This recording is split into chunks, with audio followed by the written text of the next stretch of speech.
How can you as a company just come out of nowhere and just say, hey, we do script writing, story development, cultural authenticity. We want to come to a company that's already successful and offer them shit that they already have. How the fuck do you sell that? Oh, I know how. You threaten them. You smear campaign them. You bully them like you said that we're doing to you.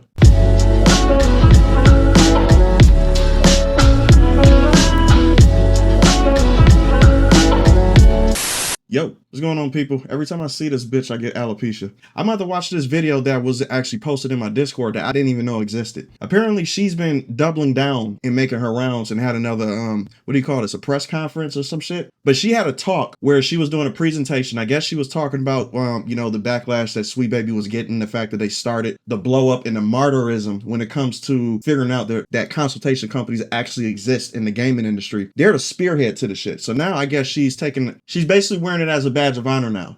Where it started, it was kind of the week that we had announced that we were on both Alan Wake 2 and Spider-Man 2, which are two, I think, popular games among the game community and players in general. And immediately, I think the targeting began with this kind of like, we found this secret, sinister website from Sweet Baby Inc. Meanwhile, we're on Twitter like, I've been so excited to let people know that we worked on these two really great games. Shut your goddamn ass up. But I did a video on her before, and her talking points when she was getting interviewed by Black Girl Gamers is literally the same shit that she has been saying for years. But now since she's getting called out because she's all over Twitter now, she doesn't like it. Now she's basically trying to play victim. She's basically trying to say that, we're the bad guys and shit. You know how people who play victim, they try to actually own the criticism that they're getting by basically saying it's sarcastic. So she's been doing this shit for a while, but this press conference I heard was that she was really pissing people off. So you already know this shit gonna piss me off. This shit is 21 minutes. I don't know how the fuck I'm going to get through this. I'm probably not going to get through this. I'm just going to be honest with you, because I didn't get through the last thing with Black Girl Gamers. I'm probably not going to do it because I don't like to give these people views, but I will watch it. So without further ado, let's go. So welcome to the stage, Kimberly. Oh Jesus, they gave this bitch a fucking opening. This gonna be hard for me. Let me turn off these caps. No, you know what? I'm gonna leave them on for y'all. I'm gonna leave the captions on. Hello, I'm Kim Belair. In my circles, I'm largely considered, I think, a relatively nice person. These are my dogs, Sage and Flaky. These are my cats. Notice how all these fucking, and I hate saying this shit because it's just, why does it always gotta be political? Every single liberal I know who's privileged and shit, they always have pictures of their fucking dogs. She got a cat tower. She is alone. She ain't dating nobody. Bro, I know a lot of women. Okay, listen. If you ever go over to a girl's house, you will know guys, you know exactly what I'm talking about. If you see this shit in a girl's house and she has no man, run. This bitch is dangerous. And she got fucking 2 cats. She got 2 cats and 2 dogs with a cat tower and a chew toy on the ground. These are her fur babies. That's what they would call them. People like her, this is literally her world right here. Run. Cats, Tag, and the Gray Boy. I really enjoy Lego. I collect skulls and taxidermy. And I also really like playing a lot of video games, including Elden Ring. By day, I am the crazed CEO of Sweet Baby Inc., the DEI-obsessed censorship mafia who is currently ruining and wokeifying all of the video games that you've ever played. Now, this is what these bitches do, especially bitches who can't take account. Listen, evil people's kryptonite is accountability. Once you start bringing accountability to evil people, they crumble or they seethe or they try to do this shit that she's doing right here, which is doubling down and basically saying, yeah, I guess I'm the crazy lady behind the scenes. You know, that type of bullshit. They do this shit all the time to basically try to get people to realize that we're crazy for even accusing them of being what she's basically talking about right now. It's a strategy. It's gonna fail because people can see who you are. Sorry, you can only wear that mask for so long. Played. What are y'all cheering for? Thank you. It's hard work. The fuck y'all cheering for? I will give her this though. Now, how come Dragon Age? How does Kim Blair, the bitch I hate, have more ass than y'all putting in fucking Dragon Age? If you haven't heard of Sweet Baby Inc., Thank you. That's actually how I prefer it. But if you have, it's either because of the over 80 amazing and often award-winning games that we've worked on, or actually one of those, Usual June, was at this very conference. So yeah, you've either heard us from all of these wonderful games, or perhaps you're familiar with... Look at this. Where's my video at? My video not on there? Oh, you bitch. Fuck you. Really? That's Vara. That's Asmongold. That's the video that actually turned me on, which is, I think this is, if I'm not mistaken, Griffin Gaming. I think that's Griffin Gaming's video right here. That's the one that turned me on to this whole Sweet Baby type shit, to where, like, you know, like we had a name to it. So yeah, I gotta give kudos to him because he turned me on to this. The nearly year-long hate campaign that has been waged against us as a team. Unfortunately, today I'm here to talk about that in a talk I'm going to call What Happens When You Get Harassed? Harassed? Notice how these dumbass bitches play victim every time they get called out, and people like, we see you for who you are. We're not going to trust you no more. Every project you do, we're going to be on it. That's harassment? Well, you're being sneaky behind the scenes. Matter of fact, you changed your website because of that. I cannot stand when people who try to bully people claim this harassment word when they finally get people calling them out on their bullshit. All of a sudden, now you're getting harassed. But you literally said this, what you should do to a company that doesn't see anything your way. You said this. If you're a creative working in AAA, which I did for many, many years, put this stuff up to your higher-ups. And if they don't see the value in what you're asking for when you ask for consultants, when you ask for research, go have a coffee with your marketing team and just terrify them with the possibility of what's going to happen if they don't give you what you want. And I'm going to keep on playing that every single time you try to be hypocritical. A Sweet Baby story. So I'm going to start at the beginning. Who is Sweet Baby Inc.? We are a narrative development company, and we are a team of narrative developers. What that means is that we do script writing, storytelling, narrative work for video games, and sometimes that means... Okay, this is going to be impossible for me to get through, because this is already 1 minute. There's so much shit there's so much material on this bitch. What the fuck do a company need you for? Script writing, narrative design, story development, cultural authenticity, punch-ups, writer room workouts, narrative production. Why the fuck would a company that can hire their own writers need you for? When they have been making money before you even existed. What the hell? How can you as a company just come out of nowhere and just say, hey, we do script writing, story development, cultural authenticity. We want to come to a company that's already successful and offer them shit that they already have. How the fuck do you sell that? Oh, I know how. You threaten them. You smear campaign them. You bully them like you said that we're doing to you. That's the only way.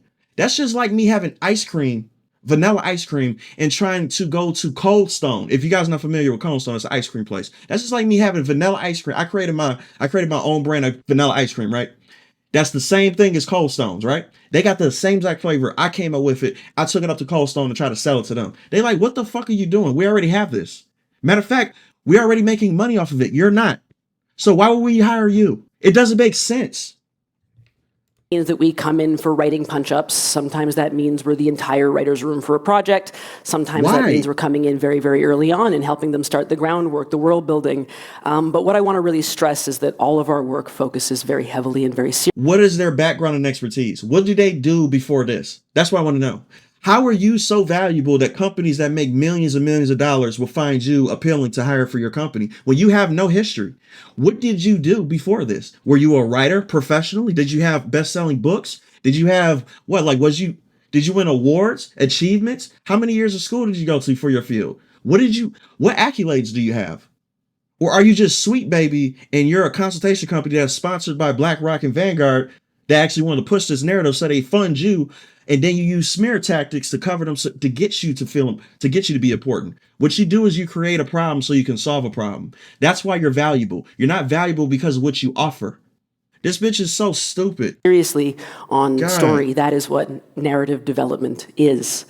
You're stupid. We started out in 2018, but it was really in 2020 that we kind of came to any kind of industry prominence. And it was on a backdrop of the COVID quarantine, sending everybody home from the office. Me Too sweeping nervous. through the games industry as various bad actors were named and shamed appropriately, I should say. And also the Black Lives Matter protests were in full swing. At the time, the industry was kind of responding in the way you might imagine, with a lot of Apparently, the Black Lives Matter and the George Floyd incident actually influenced Yasuke and Assassin's Creed Shadows too.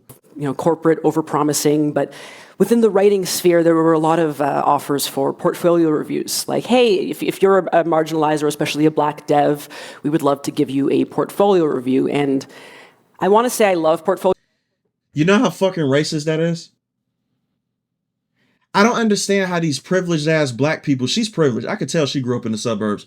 She's privileged as fuck. Do you know how racist that is for a company to specifically say, hey, we're looking for a black writer in a white company? This company's white, by the way, right? It's majority white, Caucasian.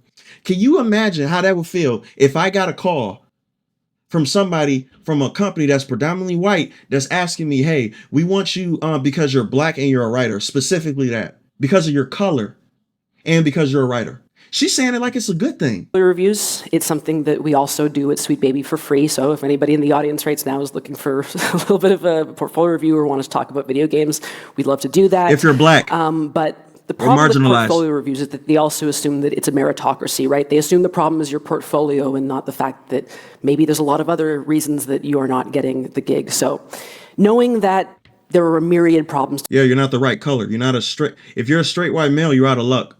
Especially if you masculine too. To be solved, we created an email called Talk at Sweet Baby Inc. And we just said, hey, if you're a developer who wants to get into the industry, if you're someone who's already in the industry and you want to talk, just talk to us. Why the fuck would they do that? And so in that year, we ended up with a lot of people who he connected to.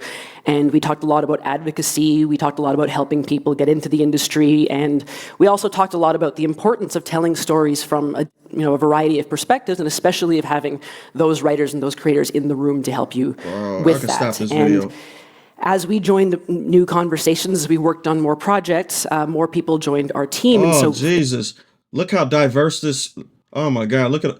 Let's study this group right quick. Let's study this group. All right. Listen. Bro, I know people so well. Hold up a second. We're going to stop here. I assume that's her, right? Kim Blair. She got the hair to the side like every other black character in every single game ever. We're not even black, just females in general. I don't know why this hairstyle in every fucking game that comes out now has to have this fucking hairstyle to the side. It's almost like the Killmonger hairstyle for women. But she got that hairstyle. She looks woke. This dude looks like a soy soft. I'm a vegan. I drink soy lattes. That's what he looks like. Including this person right here. I'm not sure if this is a male or a female. This guy is soft. He has a beard with a cardigan sweater on. So yeah, he's a bitch. He probably sits on his balcony with his mocha lattes and shit. And he's bald with the hipster glasses. Yeah, he's a bitch. Black guy, the standard black guy. He got the baseball cap, the chains on and shit. Yeah, looking like the standard black guy, of course. Then you got the white girl who looks like she is from the 70s with all this beige and brown on. Then she got the nose ring. She's woke. You got the black girl who's from the suburbs. She's woke as fuck. She got the nose ring with the glasses. This hairstyle is always symbolized woke, and the jacket and shit like that. He's a soft bitch, woke as fuck. I think she's either Asian or some shit like that. So she's woke. She's woke down here. She's wearing plaid. She's wearing semi-plaid or whatever the fuck. She's woke. She got blonde hair, so she's probably the pretty girl of the ugly group. She's the semi-good-looking girl who had a glow up in high school and shit with the hoop rings and the turtleneck sweater short vest now. So yeah, she's trying to look good because she glowed up as a late bloomer. This guy looks like every soy guy ever on YouTube. So he's a soy. This guy looks like he's trying to be hip. He's around fashion all the fucking time. Yeah, he's soy. Black female, diversity hire. This guy got all these fucking stripes going across his vest. Yeah, he looks like the guy from Adam Ruins Everything. He looks like an Adam's Ruin Everything type of person. We all know about that guy. So soy. So the entire lineup, the team is full of soy, woke bitches. Every single one of them. What work do you think these guys are going to do? This is the Saints Row roster.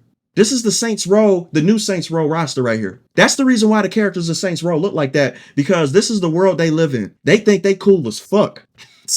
These lame ass people. In that year, or in those subsequent years, we grew from a team of only 5 to a team of 16 incredibly talented people. And during that time, As you might imagine, a lot of game teams were looking for guidance, both in terms of narrative, but also... I can't do it. Stupid bitch!